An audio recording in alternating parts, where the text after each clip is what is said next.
वट्टिमानो परिमपरं जिनं त्रिशुद्धेन वोच्छामि नैनिसारो सायारं नयानं दम्बीरम्।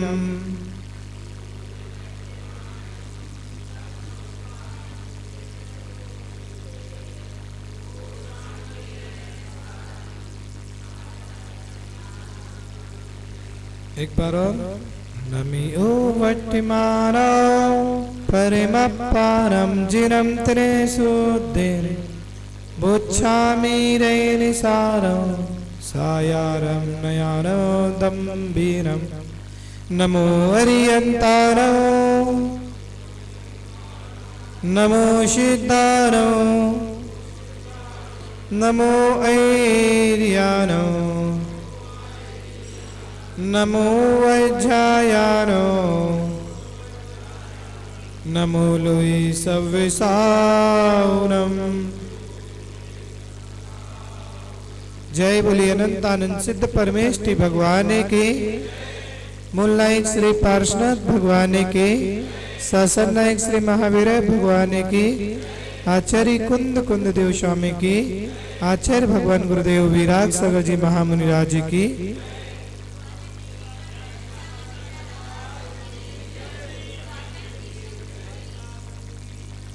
Page number 58 यहाँ पर अपन सभी भगवान महावीर स्वामी के शासन काल में विराजे हैं।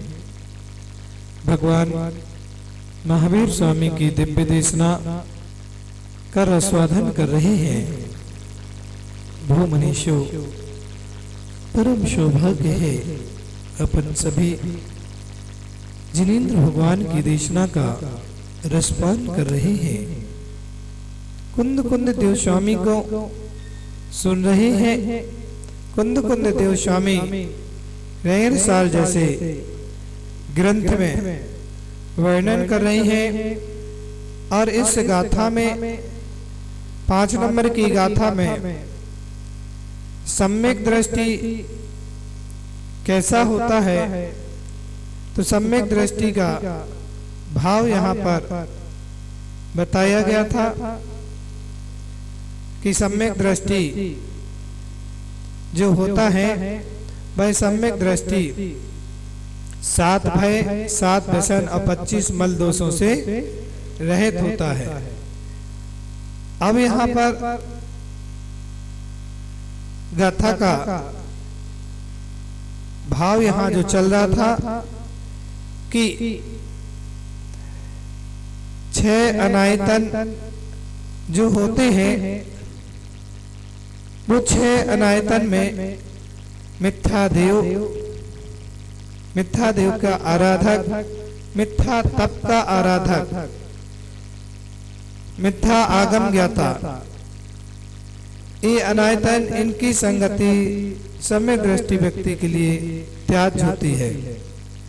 बोल रहे हैं कि जो सम्यक दृष्टि जीव होता है वो मिथ्या देवों की आराधना, आराधक, उनका तप, खोटे तप, ऐसा तप जो खोटे तप है जिससे कोई फल नहीं मिलने वाला, संसार में बुराने वाला ही है, ऐसे तपस्वियों की संगति करना वह मिथ्या तप है। मिथ्या आगम को ऐसा विपरीत बात करना, कहीं हिंसा की बात करना, कहीं विपरीत मान्यताओं में लेकर के जाना, तो ये सब मिथ्या आगम है। मिथ्या आगम ज्ञाता ये सब अनायतन है, इनकी संगति सम्यक दृष्टि व्यक्ति के लिए त्याज्य होती है। और जो संकादि 8 दोष हैं, उन सम्यक दर्शन के जो 8 अंग होते हैं उससे विपरीत भाव को यहाँ दोष माना गया है। जैसे शंका,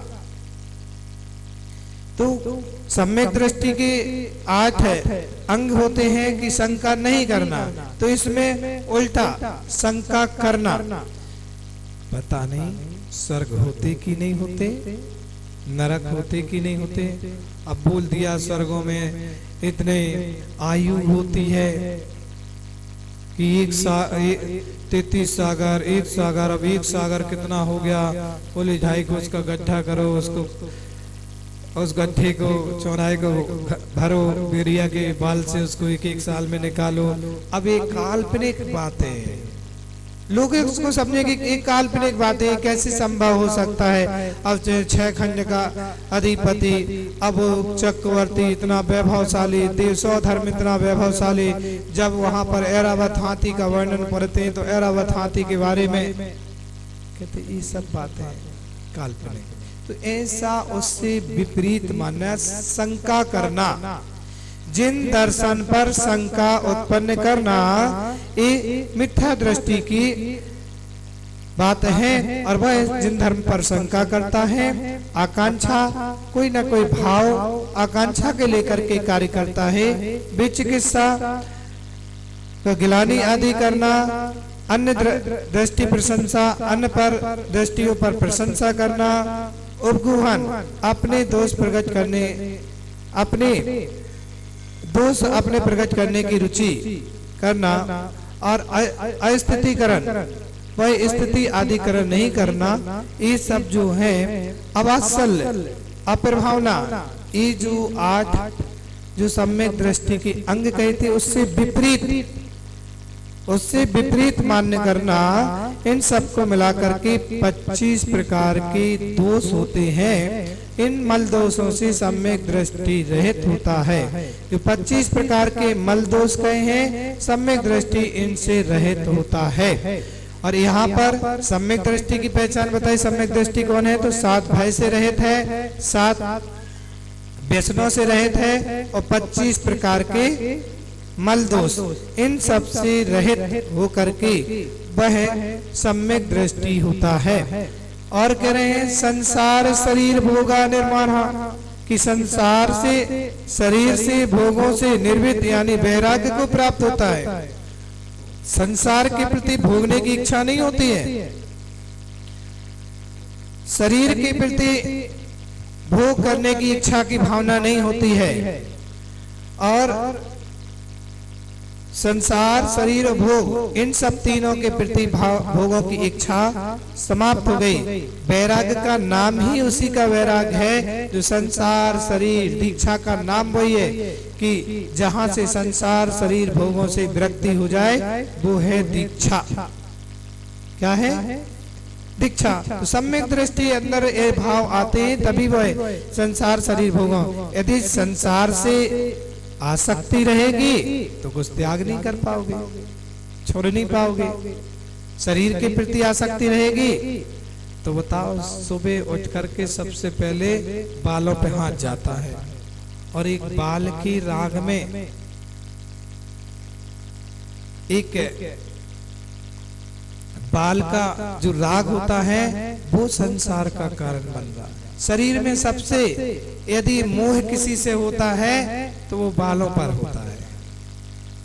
लोगों को सबसे ज्यादा राग होता है तो बालों पर होता है, क्योंकि सुबह उठ करके सबसे पहले बाल को संभालते, घर से निकले सबसे पहले क्या किए? बाल संभाल। और जिनके बाल नहीं है, क्या बोलते उसको, नकली बाल, वैसे लग जाते। क्यों? अच्छा नहीं लगता है, चेहरा अच्छा नहीं लगता है, शोभा नहीं देती है। तो बालों से पूरे शरीर, इसलिए शरीर से विरक्ति, शरीर से वैराग्य को धारण करना, शरीर में भोगने के प्रति भाव नहीं है, और भोग जो है, जो भोगने के भोग हैं, उनके प्रति भी वैराग्य भाव, ये बाहर निमित्त कारण है। तो सम्यक दृष्टि जीव इन सब से विरक्त होता है। देखते हैं उदास सा रहता है, उदास मतलब टेंशन में नहीं रहता है, चेहरे पर उदासी इसलिए नहीं, बस इन संसार, शरीर, भोगों से विरक्त हो जाता है। ज्यादा संसार के तामझाम में नहीं पड़ेगा, लोगों के लेने देने, इन सब कार्यों में से विरक्त होता है। ऐसा संसार, शरीर, आसक्ति, भोगासक्ति वह रहित होता है। संसार यानी राग, देश या कर्म विभाग के कारण आत्मा का एक भाव से दूसरे भाव में जाना, वही संसार है। संसार यानी राग, देश, जहाँ राग देश है वो संसार है, और जहाँ राग देश का भाव छूट गया वो संसार छूट गया। तो वह संसार अर्थात चतुर्गति में संसरण कराने वाला घाती कर्मों का समूह संसार है। सम्यक दृष्टि मोक्ष के लिए प्रत्ययनशील रहता है। संसार सुख में उसकी अभिलाषा नहीं होती है तथा भोग इंद्रियों के विषय रूप भोगों में उनका निर्भीक विरक्त भाव रहता है।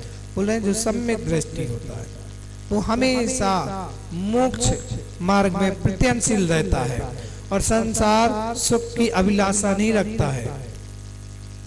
अभी तो संसारी प्राणी क्या कर रहे हैं, संसार में वह सबसे ज्यादा प्रत्ययनशील करते हैं तो वो गृहस्थी के मार्ग को चलाने का प्रत्ययन करते हैं। मोक्ष का प्रत्ययन कितनी देर करते हो, कितनी देर के लिए करते हो बताओ ये विजय भैया। मोक्ष का प्रत्ययन अपन 24 घंटे में कितनी देर करते हैं, 1 घंटे, आधा घंटे, वो भी मोक्ष का प्रत्ययन नहीं चल रहा है। जिसको तुम धर्म कह रहे हो ये धर्म अभी तो हो ही नहीं रहा। तुम एक डिब्बी चावल ले आए, मंदिर आ गए, आधा घंटे पूजा कर ली तो कह रहे हमने धर्म कर लिया, हम तो मोक्ष का प्रत्ययन कर रहे हैं। ये मोक्ष का प्रत्ययन हो ही नहीं अभी, अभी धर्म तो आया ही नहीं। धर्म अलग है और धर्म की क्रिया अलग है। अभी आप जो कर रहे हो वो क्रिया कर रहे हो। क्या कर रहे हो, क्रिया कर रहे हो। क्रिया का एक टाइम है, समय है कि अभिषेक 7 बजे होना तो होना। अब कोई आकर के 5 बजे कहे कि अभिषेक करना तो नामुमकिन है। आहार को 5 बजे आकर कोई कहे महाराज हमें तो आहार देने, हमारी इच्छा हो रही आहार देवे की, तो क्या तुम्हारी इच्छा से आहार करेंगे क्या महाराज। तो जो अपना समय है उस समय से धर्म की क्रिया करने का एक टाइम है, लेकिन धर्म करने का कोई टाइम, धर्म करने का टाइम नहीं है। 24 घंटे धर्म होता है, धर्म 24 घंटे चलता है। तो जो मोक्ष का प्रत्ययन है वो मोक्ष का प्रत्ययन अभी चल ही नहीं रहा है। अभी तो सिर्फ ऊपर की क्रियाएं, बाह्य क्रियाएं कर रहे हो। बाह्य क्रियाएं जो चल रही हैं वो संसार को बुराने वाला, भोगों को देने वाला और पुण्य को देने वाला है, जो पुण्य अभी संसार में ही लगा रहा है। यदि मोक्ष का शब्द को पकड़िए, क्या कह रहे हैं कि संसार सुख उसकी अभिलाषा नहीं होती है। सम्यक दृष्टि जो होता है ना संसार के प्रति ना सुख के प्रति अभिलाषा नहीं रखता है, सुख की अभिलाषा नहीं रखता है।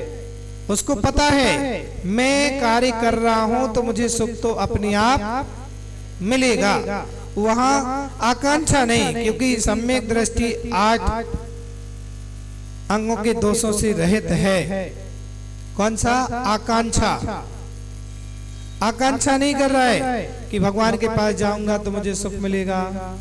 अरे उसको इतना विश्वास है मैं जहां जा रहा हूं वहां तो सुख ही सुख है, कोई संदेह नहीं है, कोई शंका नहीं है। लोग भली अब संदेह करने लगते हैं महाराज पूजा करने से सुख मिले कि नहीं मिले, हमारे रोग ठीक हुई हैं कि नहीं हुए। अरे क्यों शंका, पूजा करोगे तो भगवान के दर्शन करोगे तो स्वतः ही सब कुछ अच्छा होगा, इतना विश्वास तो रखिए। तो सम्यक दृष्टि जीव कह रहा है कि मैं संसार सुख से अभिलाषा नहीं रखता हूं और ये सब अभिलाषा मेरे अंदर तथा भोग इंद्रियों के विषय से रूप भोगों में उसका निर्भय, भोगों के प्रति भी आसक्ति नहीं रहती। एक तो खाने के लिए जीता है, एक जो भोगों में आसक्त रखता है वो खाने के लिए जीता है और एक जीने के लिए खाता है। सम्यक दृष्टि जीव जो होता है वो जीने के लिए खाता है और मिथ्या दृष्टि जीव जो होते हैं वो खाने के लिए जीते हैं। देखते ना खाने के प्रति कितनी लोलुपता है कि एक टाइम के भोजन के लिए आपस में तनातनी हो रही है, कसाकसी हो रही है, बेमनस्ताएं हो रही हैं, लड़ाई झगड़े हो रहे हैं, सिर्फ इसी के लिए, पेट के लिए। किसके लिए?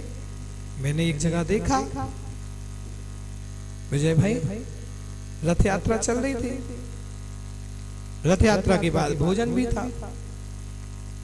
भोजन में अब शहर का काम है, जल्दी वाला सिस्टम, छोले भटोले बन रहे थे।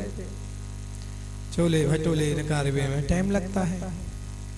अब एक साथ पब्लिक टूटे, भटोले जैसे निकले तो सब गिद्धों की तरह चढ़ बैठे, खींचा, एक दूसरे के हाथ से छीना छानी।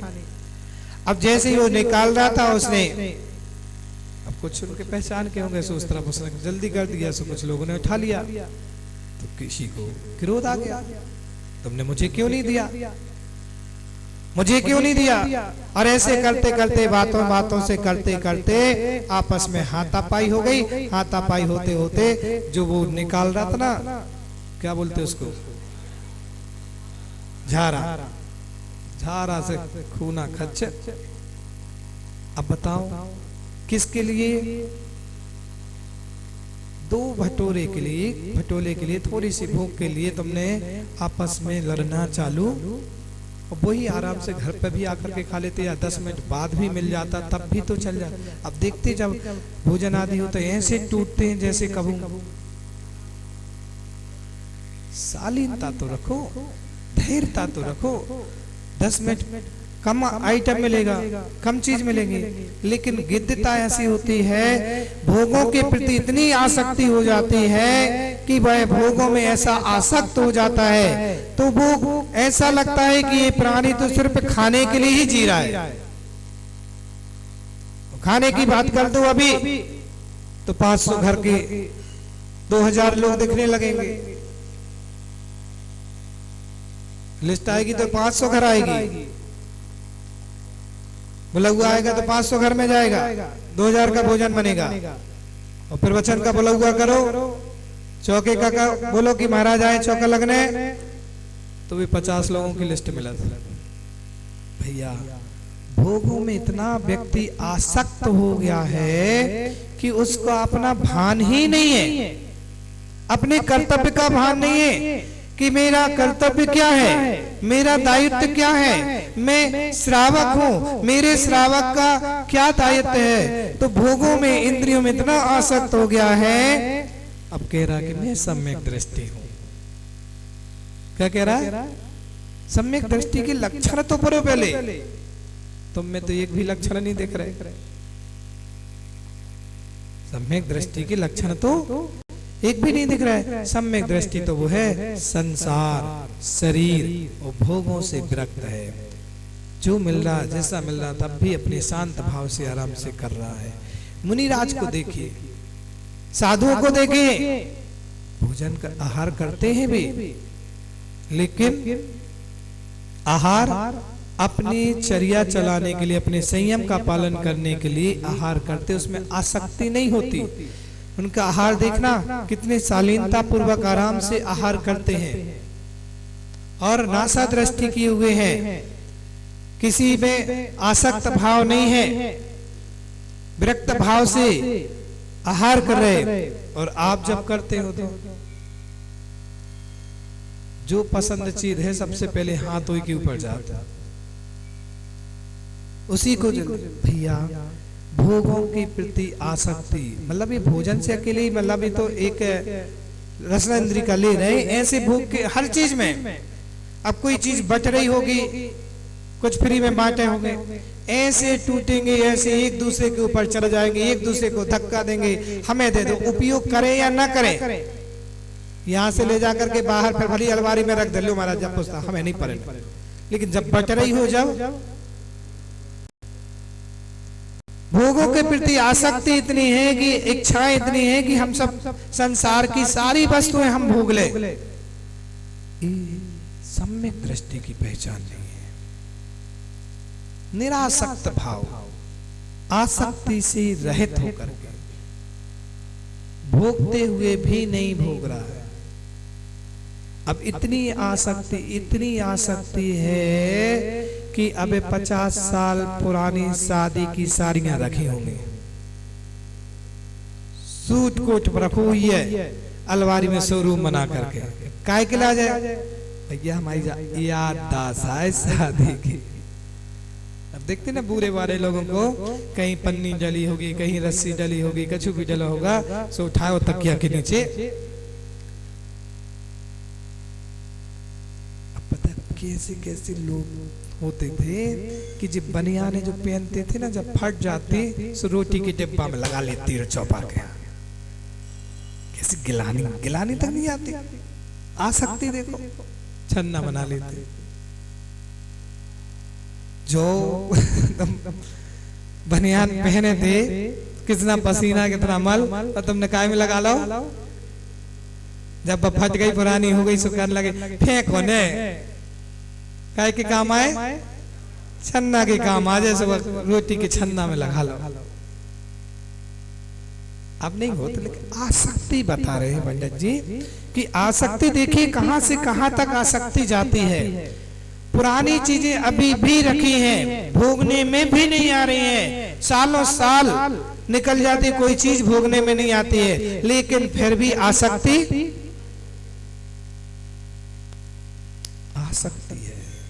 साधु तो बैरागी सम्यक दृष्टि के लिए तो भैया पेन पुस्तक भी रखी है, तो जब तक यहाँ पर रहे सो ठीक है, और कोई ले जाए सो ठीक है, और कोई रख जाए सो, उसमें आसक्त भाव नहीं है कि ये मेरी ही, और कहीं मिल जाएगी और पढ़ लेंगे।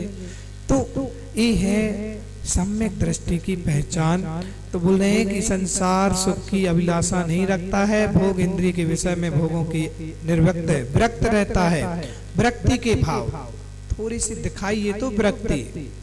अब लोग बोलते हैं हम बैरागी है, हम सम्यक दृष्टि हैं। अरे सम्यक दृष्टि है तो बैरागिता दिखाइए, तो ऊपर से भी तो दिखना चाहिए, अंदर अकेले से वैराग्य नहीं होता है।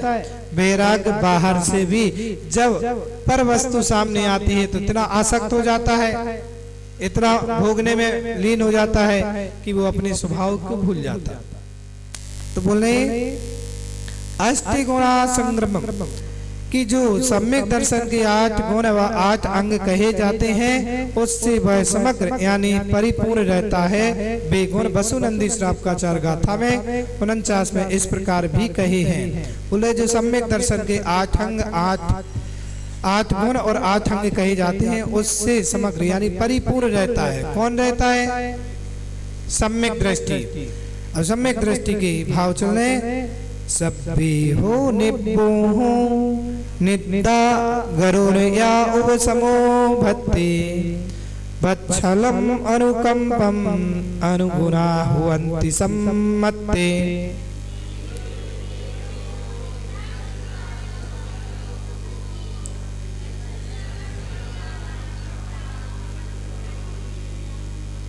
यहाँ वसुनंदी श्रावकाचार्य, देखिए श्रावकाचार्य भी बहुत सारे हैं आचार्यों के।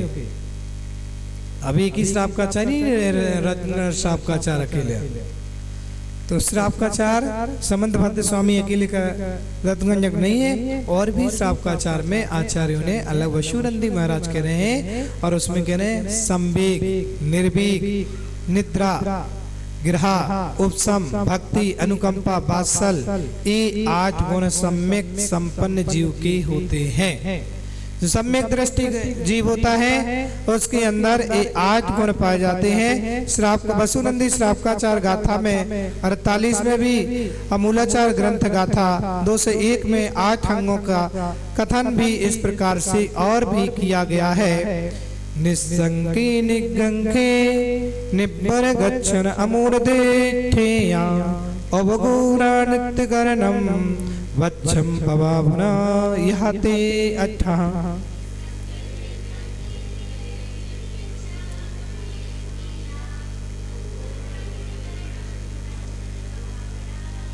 आचार्य भगवान कहते हैं निसंकित, कांचित, निर्विचिकित्सा, मूल दृष्टि, उपगोहन, स्थितिकरण, वात्सल, प्रभावना, ये सम्यक के 8 गुण जानना चाहिए। और सम्यक दृष्टि जो जीव होता है वो निसंकित होता है, किसी प्रकार की आशंका नहीं होती है।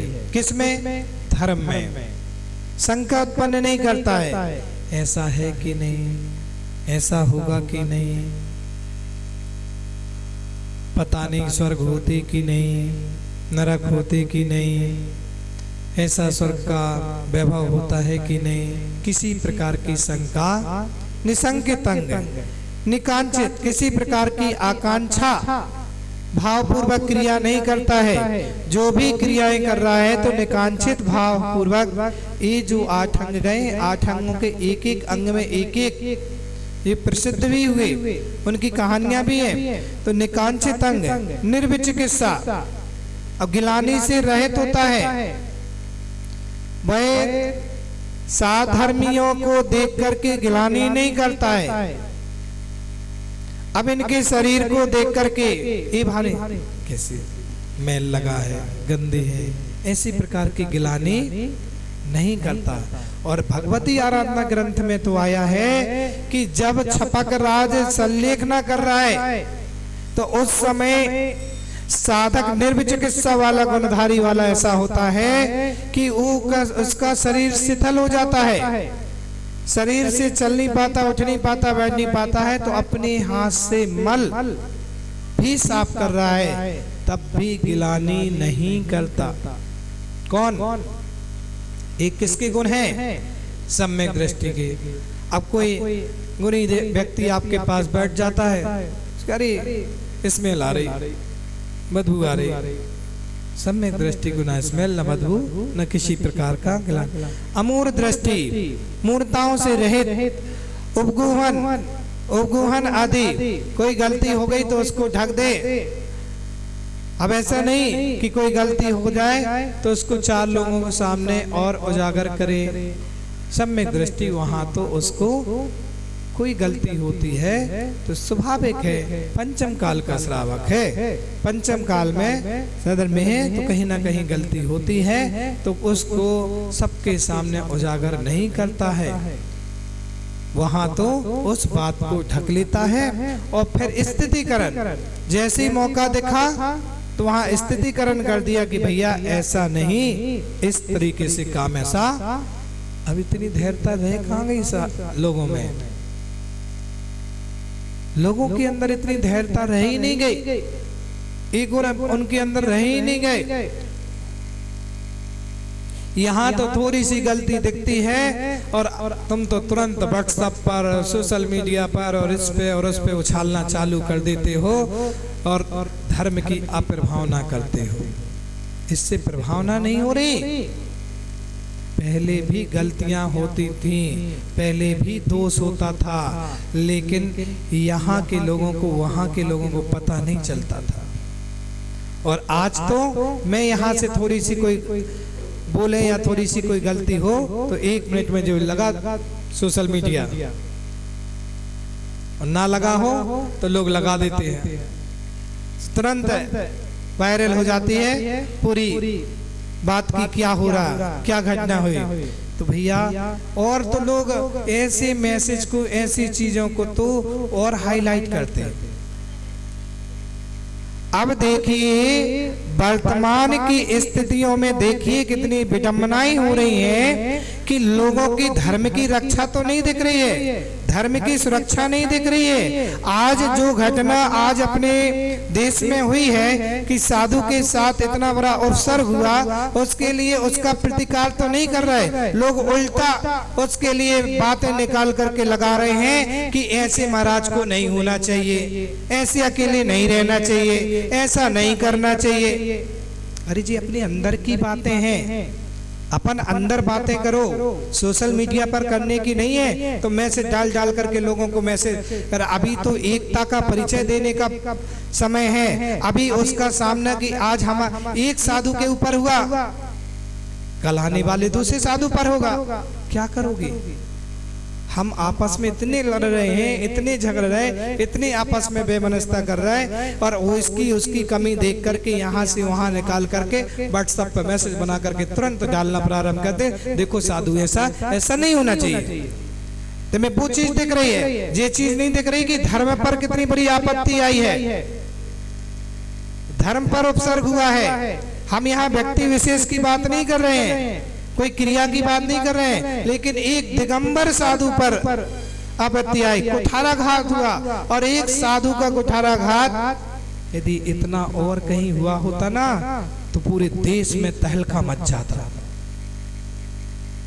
सिर्फ महाराष्ट्र में 3 साधुओं को मारा गया था और उस समय पूरे देश में हड़कंप मच गया था। अभी 2 साल पहले 2 साल पहले पूरे देश में हड़कंप मच गया था। जगह जगह चक्काजाम, जगह जगह व्यापार, जगह जगह परेशान। लेकिन आज हमारे बड़े बड़े लोग, बड़ी बड़ी संस्थाएं, बड़े बड़े साहब के साथ चुप्पी छाए बैठे हैं। कोई कुछ भी ऐसी छुट्टे पेल में करवे लगे, 1-1, 2-2। क्यों? और उल्टा कल कोई दिखा रहा था, देखो महाराज एक मैसेज दिखा रहा था कि साधु को ऐसा नहीं होना चाहिए, साधु को वैसा नहीं होना चाहिए, ऐसा नहीं करना चाहिए, ऐसे नहीं रहना चाहिए। अब वो साधु की कमी दिखा रहा, उसको साधु की कमी दिख रही, अभी धर्म का भाव नहीं दिख रहा। वैसे कभी नहीं बोलेगा, वैसे कभी मुंह नहीं खोलेगा, लेकिन ऐसे समय में जहां धर्म की संरक्षण करना थी तो वहां क्या व्हाट्सएप पर डाल रहे, गलत और विपरीत मैसेज। तो उससे लोगों को असर क्या होगा? उनको पता है कि जब यही 2 आपस में लड़वे लगे हैं तो तीसरे तो मंजे ले ही रहे, तीसरी मंजा कर रहे। यही कारण अपना धर्म धीरे धीरे बैक में चला जा रहा है। लोग अपने लोगों की ही कमियां देख रहे हैं, अपने लोगों को नीचा गिरा रहे हैं। उनको ये नहीं लग रहा कि हमारा धर्म नीचे गिर रहा है। अपनी मान बढ़ाई कारण, अपनी प्रशंसा के लिए, अपने स्वार्थ के लिए, अपने अहंकार के लिए तुम एक साधु को भी नीचा दिखा देते हो, उनको नीचा दिखाने की पुष्टि कर देते हैं, उनको गलत बता देते हैं। आपका भली आचरण शुद्ध ना हो, भली 8 मूल गुण का पालन ना कर रहे हो, लेकिन साधु को सम्यक दृष्टि के लक्षण ये नहीं है। सम्यक दृष्टि तो ये कहता है कि यदि हमारे साधर्मी से कोई गलती हुई है तो उस गलती को वहां पर धर्म की प्रभावना ना हो पाए। धन्य है वो सेठ जिन्होंने उपगुहन अंग में प्रसिद्ध हुए, जिनदत्त सेठ, धन्य है उनकी श्रद्धा कि रत्नों का मूर्ति, रत्नों के सामान अपने चैत्यालय घर में रखे थे। लोगों की दृष्टि लगी कि इनको चुराना है, लेकिन पहरा इतना ज्यादा था कि उसके घर में कोई जा नहीं पाता था। लोगों को चोर के गिरोह में बात चली तो एक ने कहा कि मुझे 1 महीने की मोहलत दो, मैं चुरा करके लाऊंगा। तो ठीक है दिया। उसने देखा उसकी कमजोरी, तो सेठ की कमजोरी ये थी कि दिगंबर मुद्रा का धारी कोई भी मिल जाए तो उसको सहसा नमस्कार, सहसा उनकी भक्ति, उनके आदर सम्मान में लग जाता था। उसने देखा और पूरी व्यवस्था, एक छुल्लक का भेष बनाया, छुल्लक का भेष बना करके आसपास साधना करने लगा। साधना करते करते प्रसिद्धि होने लगी। सेठ तक आवाज पहुंची। सेठ जी उस उद्यान में गए और कहा, हे स्वामी, आप रत्नात्रय के धारी हैं और आप जिन शासन के प्रभावक हैं, इसलिए आप मेरे गृह चैत्यालय में भी चले और वहाँ आप साधना करें, दर्शन करें। और वो तो अच्छे भाव से ले गया, लेकिन उसके मन में तो ये चल रहा था कि अच्छा मौका मिल रहा है।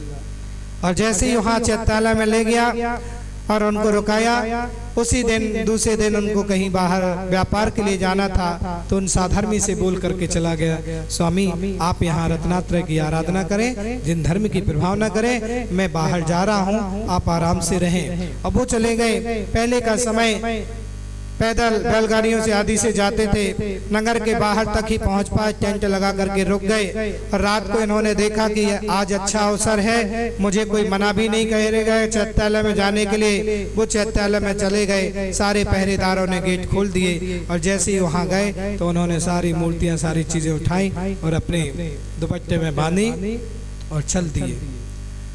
जैसे ही उसकी रोशनी चमक लाइट से पड़ी तो कुछ लोगों को दिखा कि लगता इनने चोरी की है, तो कुछ लोगों ने हल्ला चालू किया, चोर चोर, और वो भागे एकदम से।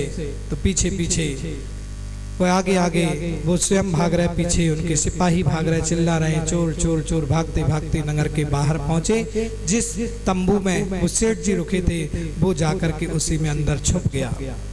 जैसे सेठ ने देखा कि यहाँ कोई आवाज आ रही है कि चोर चोर, लेकिन जैसे देखा तो उन्होंने तो देखा तो ये तो धर्मी है, साधर्मी है, इनको तो मैं अपने महल में छोड़ करके आया था अपने आराधना करने के लिए, और ये लोग कह रहे हैं चोर।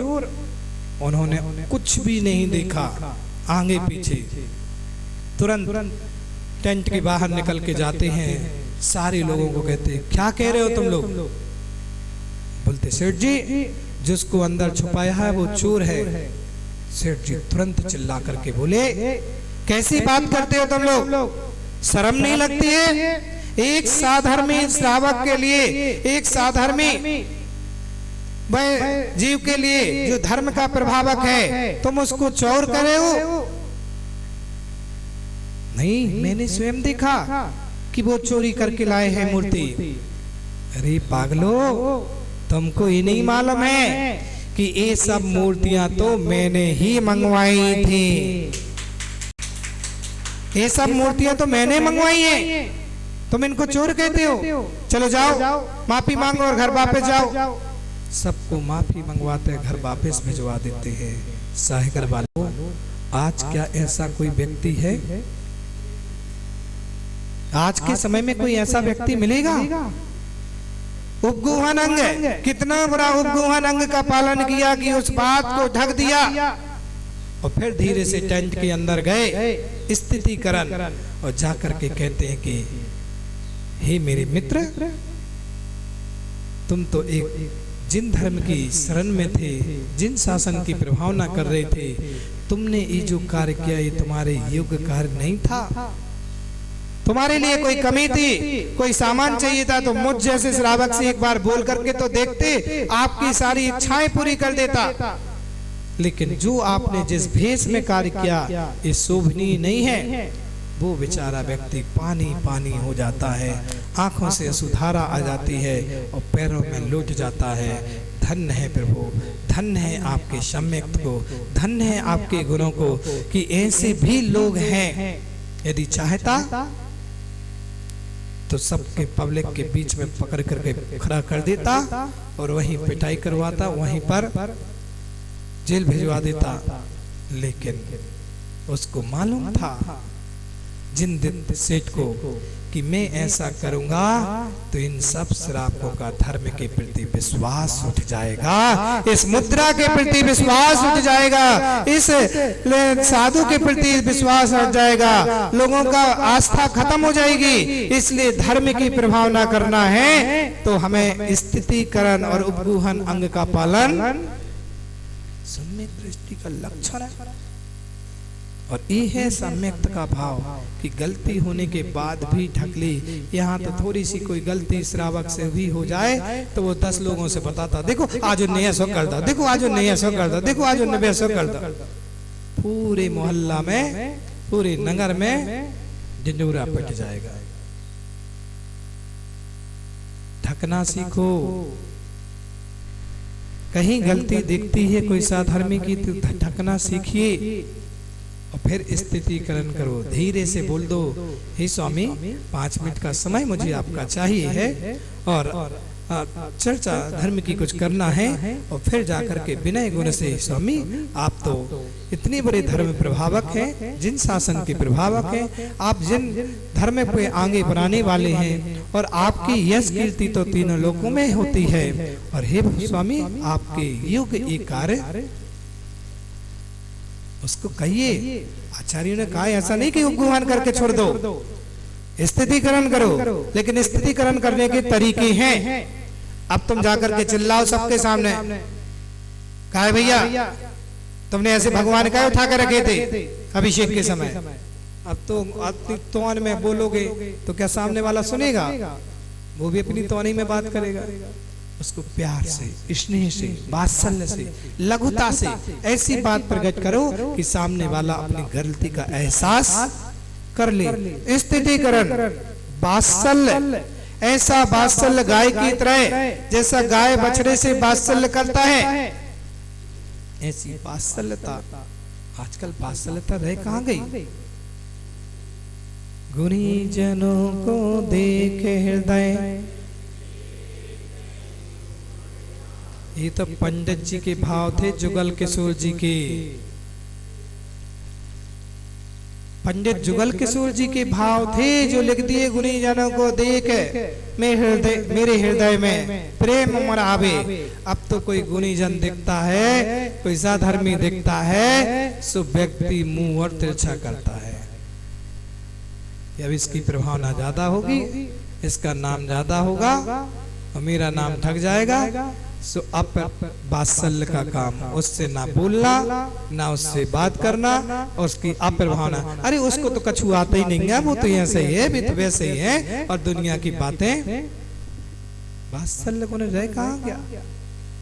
वात्सल्यता तो स्नेह भाव वो है साधर्मी के प्रति। किसके प्रति?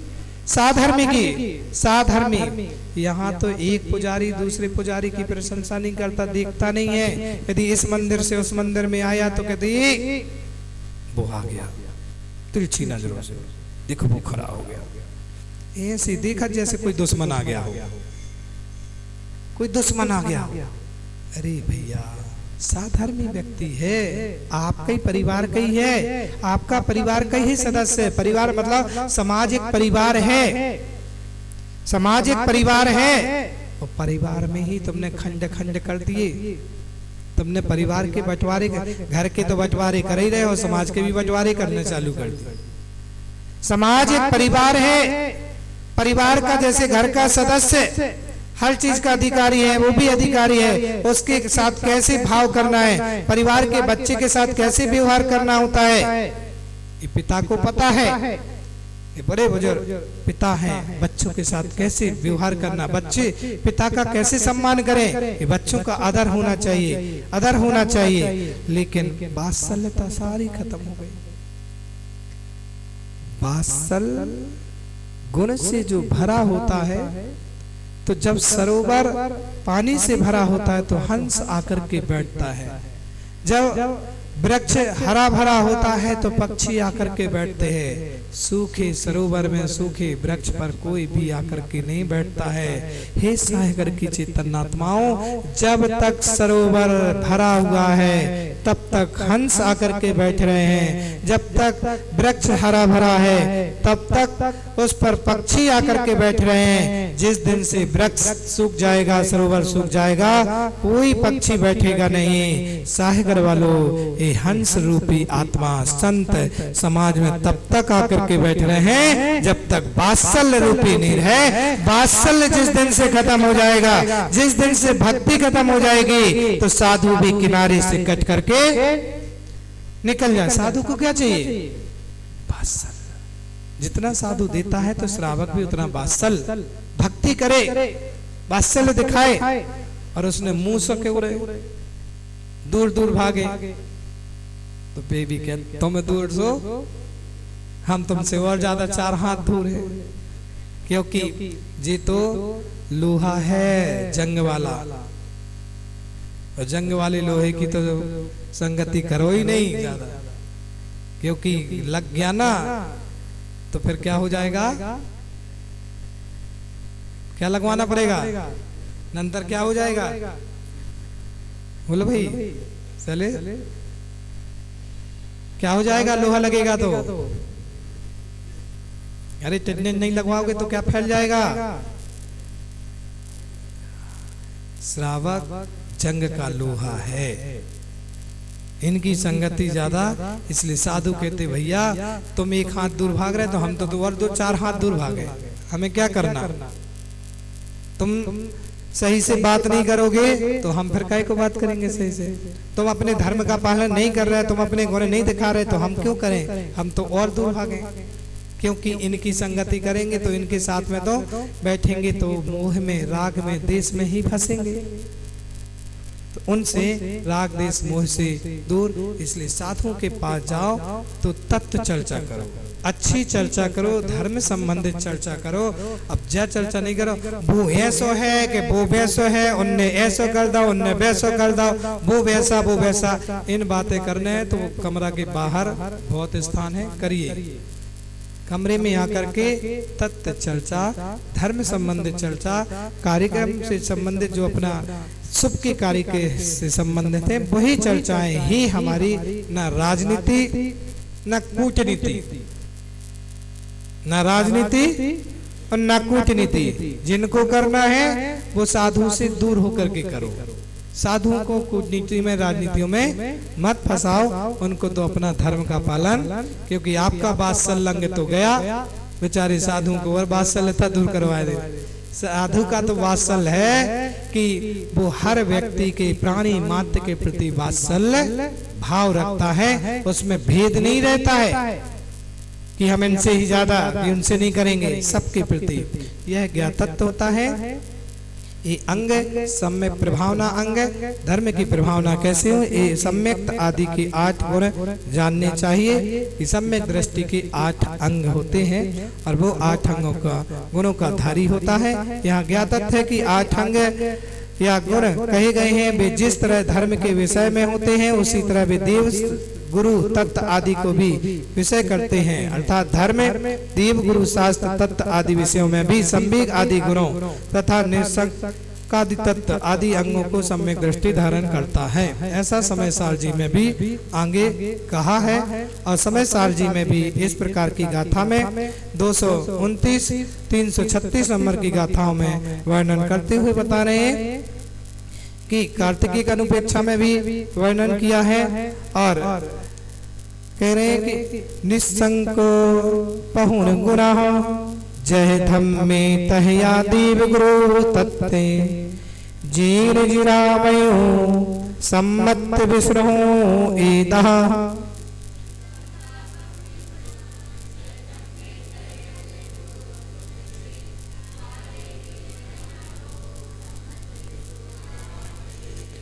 निसंकित आदि गुण जैसे धर्म के विषय में कहे गए, वैसे ही देव, गुरु, तत्व के विषय में जैनागम से जानना। जैसे कहे निसंकित आदि गुण शंका से रहित धर्म के विषय में कहे हैं, वैसे देव, गुरु और तत्व में अब न देव में शंका करना, न गुरु में शंका करना, न 7 तत्वों पर शंका करना।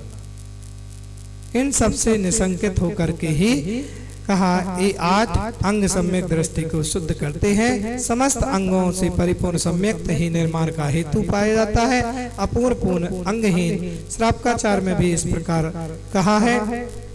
नीचे गाथा लिखी, बोलो। नाहीन मलम चेतो दर्शनम जन्म संततम, नाही मंत्रोच्चरितो निहंत विषभेदिनम। एक बार बोलो।